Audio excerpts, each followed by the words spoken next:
Hi guys, welcome back to my channel Neha Yadav English classes. आज हम कुछ क्वेश्चंस लेकर आए हैं जो कि आपके पोइट्री सेक्शन से रिलेटेड हैं। तो चलिए स्टार्ट करते हैं questions. So the first question we have is let nature be your teacher. This line occurs in the poem. Let nature be your teacher, ये जो लाइन है वो आपके विलियम वर्ड्सवर्थ की पोएम है द टेबल्स टर्न। तो ये जो लाइन है वो द टेबल्स टर्न में आती है। So the right answer we have is the tables turn. This is the answer. The next question is who collaborated with Wordsworth in lyrical ballads. Lyrical ballads में William Wordsworth के साथ किसने collaborate किया था, यानी कि ये जो लिरिकल बैलेड्स है this is the collection of poems and ये जो लिरिकल बैलेड्स है ये कोलैबोरेशन है। एक तो इसमें विलियम वर्ड्सवर्थ हैं और दूसरा इसमें कोलैबोरेट किया था एस.टी. कॉलरिज ने, सैमुअल टेलर कॉलरिज ने।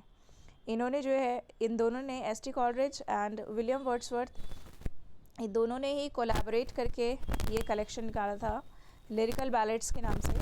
Lyrical ballads is the collection of 23 poems. इसमें टोटल नंबर ऑफ पोएम्स हैं जिसमें से 19 poems were written by William Wordsworth and इसमें जो 4 पोएम्स हैं they are written by S T. Coleridge.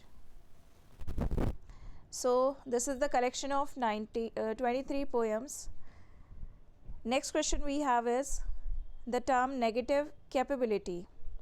Negative capability जो टर्म है इट वाज कॉइन्ड बाय, किसने कॉइन किया था इसको? तो देखिए, जॉन कीट्स ने एक पोएम लिखी थी ओ टू नाइटिंगेल, उसमें इन्होंने इस टर्म को कॉइन किया था। So the right answer we have is John Keats. The term was coined by John Keats. The next question is a thing of beauty is a joy for ever. This is a very popular line of the poem Endymion which was written by John Keats. John Keats की एक poem है Endymion और ये इसकी opening line है and this is a very popular line of the poem Endymion. Now the next is Tennyson's swan song is, swan song we call the last work of the writer. So Tennyson का swan song यहाँ पर है। You are given 4 options, Maud the Arthur, Maud, crossing the bar and Enoch Arden. So the right answer we have is crossing the bar. Crossing the bar is the right answer. This is the swan song of Alfred Lord Tennyson. Now the next question is, in which poem Tennyson commemorates his friend Arthur Hallam? देखिए, Alfred Lord Tennyson के एक friend थे जिनका नाम था Arthur Henry Hallam. He was the best friend of Alfred Lord Tennyson. तो इन्होंने इनको मेमोराइज करते हुए, इनको याद करते हुए, इनको डेडिकेट करते हुए एक पोएम लिखी थी। So we have 4 options, the Princess, Enoch Arden, Ulysses and In Memoriam. So the right answer we have is Ulysses. Ulysses, sorry एक सेकेंड ना, the right answer we have is In Memoriam. In Memoriam is the poem which was written by Alfred Lord Tennyson. हालांकि ये चारों poems Tennyson की ही हैं, but इसमें Arthur Henry हेलम को जो पोएम डेडिकेट की गई है दैट इज़ इन मेमोरियम। देखिए, अगर ये जो MCQs हैं आपके एग्ज़ाम से रिलेटेड है, इम्पॉर्टेंट है, और आपको वीडियो पसंद आए तो वीडियो एंड तक ज़रूर देखिएगा और प्लीज़ चैनल को सब्सक्राइब करना मत भूलिएगा एंड वीडियो को लाइक, शेयर और कमेंट भी कीजिए। अपने जो आंसर्स आपको पता है वो आंसर्स कमेंट भी कीजिएगा। The next question is the king of dash. Ulysses जो है एक पोएम है अल्फ्रेड लॉर्ड टेनिसन के द्वारा लिखी गई। इसमें यूलिसेस उस कैरेक्टर का नाम है जिसके नाम पर ये पोएम रखी गई है। So the king of Ulysses, sorry the Ulysses the king of, Ulysses कहाँ का राजा है? So Ulysses is the king of Ithaca. Poem में एक जगह है इथाका, तो यूलिसेस वहाँ का राजा है। Now the next question is the town mention in the poem Lady of Shalott. जो पोएम लिखी है लेडी ऑफ शैलॉट, इस पोएम में कौन सा टाउन मेंशन किया गया है? किस टाउन के बारे में बात की जा रही है?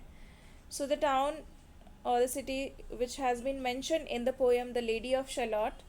The name of the town is, you are given four options: Camelot, London, York, New York, या फिर Oxford.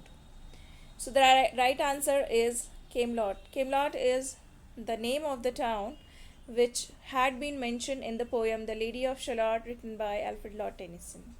Now the next question we have is T.S. Eliot. Thomas Stearns Eliot was born in the year. Thomas Stearns Eliot, T.S. Eliot का जन्म कब हुआ था? So T.S. Eliot का जन्म हुआ था 1888 में, 1888 में इनका जन्म हुआ था. T.S. Eliot भी एक बड़े ही पॉपुलर पोइट हैं of the 20th century. The next question is, who wrote Tradition and Individual Talent? This is a non-fiction work which was written by four options है आपके पास: W.B. Yeats, T.S. Eliot, Matthew Arnold and Alfred Lord Tennyson. तो अगर आप लोगों को answer पता है तो प्लीज़ अपने आंसर्स जो है कमेंट बॉक्स में ज़रूर लिखिए. कमेंट बॉक्स में अपने आंसर्स लिखिएगा. सो इसका हमारा राइट आंसर है T.S. Eliot. T.S. Eliot का एक ऐसे था, tradition and individual talent. So it was written by T.S. Eliot. The next question is, in which poem this line occurs? कौन सी पोयम में ये लाइन आती है? Nature never did betray the heart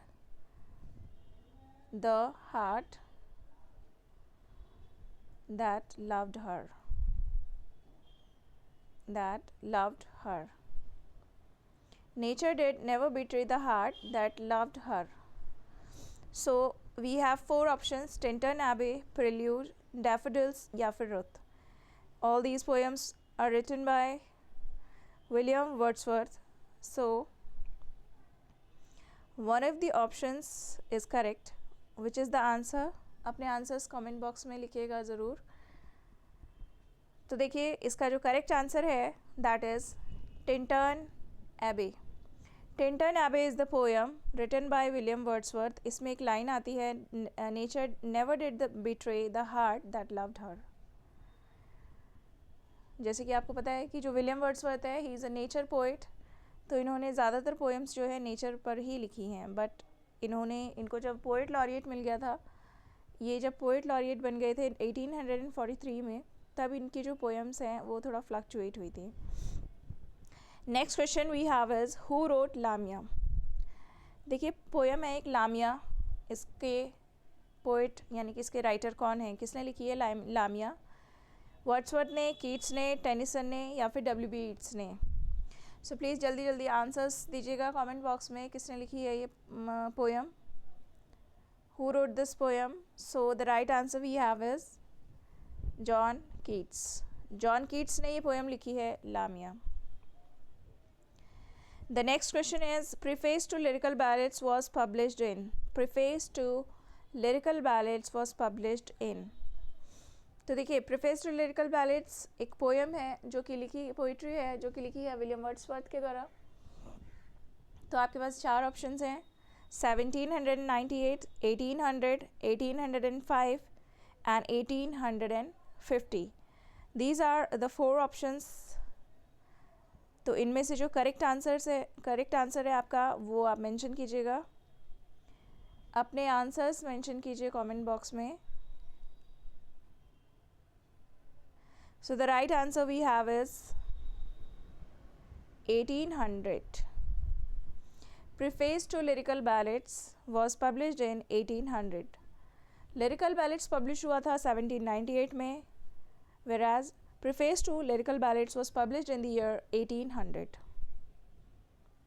Because after 2 years, preface was added in this poetry. Next question is, Dover Beach represents dash channel.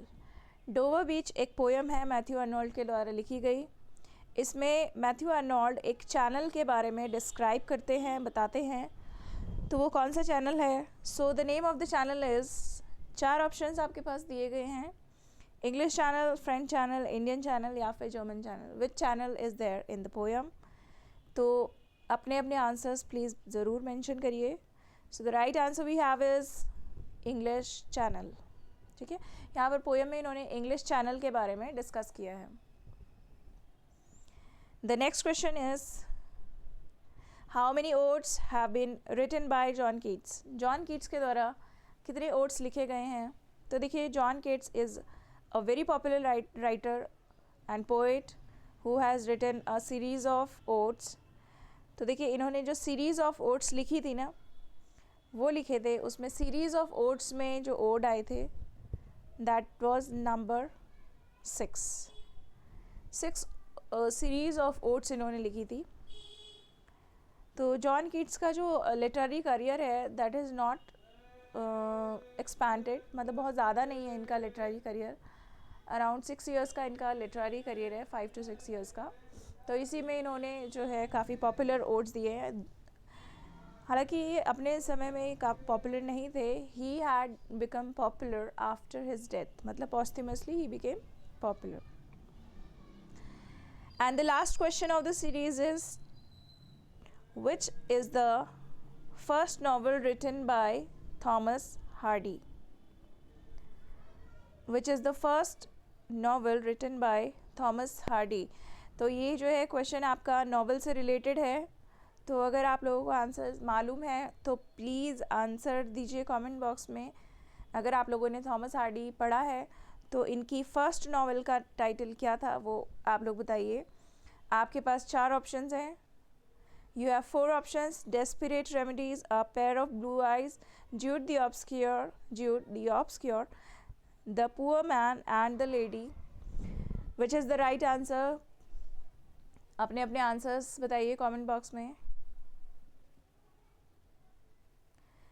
चलिए, so the right answer of the question is the poor man and the lady. This is the first novel written by Thomas Hardy.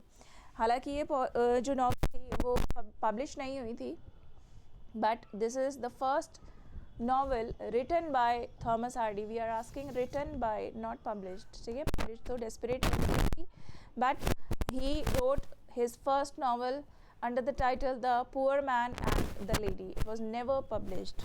So these are some important questions for your upcoming exams. तो please आप लोग अच्छे से तैयारी करिए और ये जो क्वेश्चंस हैं इनको कम्प्लीटली रिवाइज़ करिएगा. और कुछ भी डाउट हो तो प्लीज़ कमेंट बॉक्स में आंसर ज़रूर कीजिएगा. और अगर आपको वीडियो पसंद आए तो लाइक, शेयर एंड सब्सक्राइब करना मत भूलिएगा. So see you in the next video. Thank you everyone.